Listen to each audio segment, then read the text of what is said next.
Commençons par des images. C'est retour sur ce dossier prison à travers, vous allez le voir, de témoignages, de regards qui sont parfois discordants. L'un est un ex-détenu, l'autre est le rapporteur du projet de loi sur l'exécution des peines. Regards croisés, regards discordants sur tout simplement la prison et l'univers carcéral. Regardez ce sujet réalisé par Valérie Brochard. L'enfermement, c'est ce qu'il y a de pire. On n'a plus d'identité, on vous donne un numéro. Est-ce qu'on représente ce que ça veut dire de donner un numéro au lieu de votre nom? C'est 2 douches par semaine. Comment on fait pour survivre dans un monde où il n'y a pas de règles, où il n'y a plus de règles? C'est le no man's land. La prison, c'est un endroit où on meurt.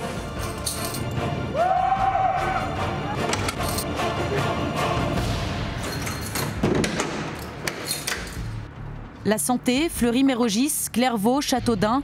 Après 25 années passées derrière les barreaux, Laurent Jacquet est aujourd'hui en liberté conditionnelle.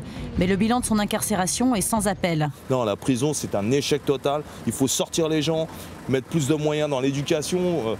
Les alternatives à la prison, vaut mieux prendre un délinquant et le mettre dans une maison de retraite ou dans un hôpital pour aider des gens. Il va plus se construire plutôt que de le laisser avec des délinquants de toutes sortes, où il va apprendre les ficelles du métier, ou etc. Donc voilà, et en fin de compte, c'est une manipulation, une vaste manipulation. Il ne faut pas construire des prisons, il faut les détruire. C'est pourtant tout l'inverse que propose aujourd'hui le député UMP Jean-Paul Garot, rapporteur du projet de loi sur l'exécution des peines. C'est pour cela qu'il faut construire 24 000 places supplémentaires. Voilà.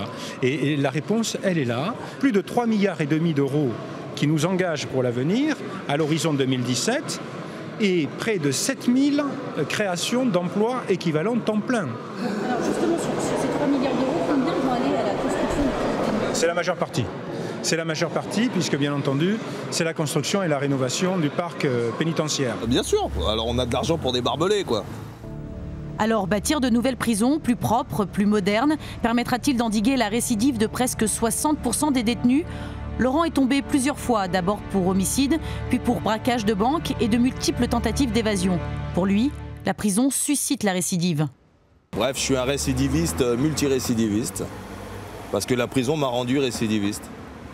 Pourquoi la prison vous a rendu récidiviste? Parce que rien n'est fait pour la réinsertion à l'intérieur des prisons. Tout est fait pour dégrader les détenus, tout est fait pour les soumettre, tout est fait pour les briser, les casser. Les conditions de détention sont tellement dures que où on résiste, où on résiste, où on tombe, où on se suicide, où on meurt. Je veux dire, c'est quand même un lieu où il y a un mort tous les 3 jours par suicide. Je connais un exemple d'un type, ils l'ont laissé sortir.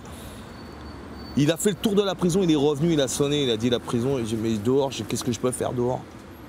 Et ils en avaient d'autres qui sont sortis, qui se sont suicidés 1 mois, 2 mois ou 1 an après parce qu'ils ne pouvaient plus supporter.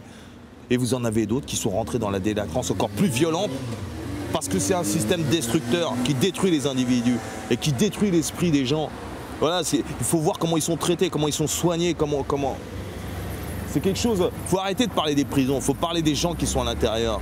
Pour le rapporteur du texte, pas d'obsession sécuritaire, car face à la recrudescence prévisionnelle de la délinquance, la démonstration semble logique. Il y a un raisonnement absolument aberrant de certains opposants qui me disent « vous n'y pensez pas, vous n'allez pas construire des prisons.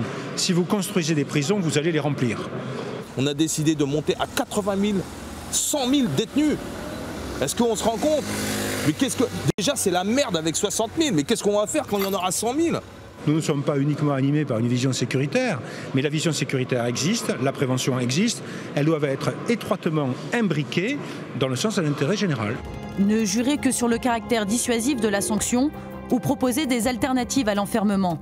La rédemption par la case-prison, il y a ceux qui croient et les autres. Je crois en la réinsertion par la prison, oui. J'ai fait 25 ans de détention, je ne suis pas détruit parce que j'ai résisté. Et que ça m'a gardé l'esprit frais. Il n'y a que ceux-là qui s'en sortent d'ailleurs. Tous les autres, la prison les a bouffés. Et donc c'est pour ça qu'il faut travailler sur ce qui se passe en prison. Et que ce que monsieur dit ou ce que dit ce reportage qui est extrêmement bien fait, vraiment je vous en félicite.